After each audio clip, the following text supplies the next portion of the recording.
kita bertengkar dan menjauh, kian merapuh. Apa yang harus ku laku untuk kembalikan hatimu? Tak ingin lagi ku ulangi silap yang sama, walau akan tiba hari-hari yang berbeza. Ingin ku tempuh waktu dewasa bersamamu. Takkan ku ragu, takkan ku ragu. Tak terbiasa detikku tanpamu. Kembali padaku.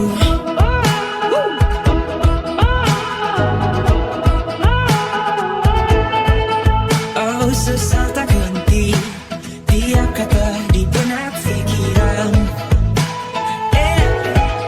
Oh, hilang dalam kelam janji yang ku genggam.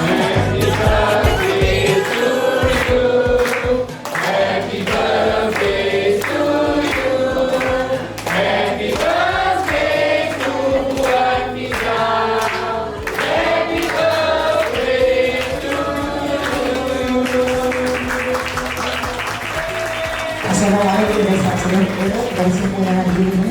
Okey, alhamdulillah hari ini kita ramai-ramai dapat berkumpul untuk meraihkan happy birthday kita, iaitu Blondi. Untuk Puan Musra, happy birthday. Semoga sentiasa diberkati, dirahmati dan dilindungi. Dan semoga perkara yang baik-baik semua akan mengiringi Puan Fiza sepanjang hayat. Bahagia selalu dan dalam rahmat Allah sentiasa. Terima kasih. Pertama sekali saya ingin ucapkan terima kasih kepada Pak Pandu yang mengajukan sambutan hari raya Puan Fiza pada malam ini.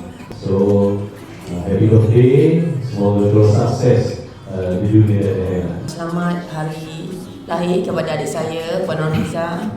Sebahagian daripada perjalanan Anggun Kota Malaysia. So, saya nampak daripada awal perjalanan kami bukan orang kata mudah, tapi kami sama-sama bangkit kan, tak pernah putus asa. Dan alhamdulillah lebih 10 tahun perjalanan kami untuk membina Anggun Kota Malaysia sampai ke tahap ini. Yang pertama sekali saya ingin mengucapkan selamat hari lahir yang ke kepada Puan Fiza, isteri saya. Semoga berbahagia bersama keluarga, anak-anak semua. Semoga rumah tangga kita semua hingga ke syurga.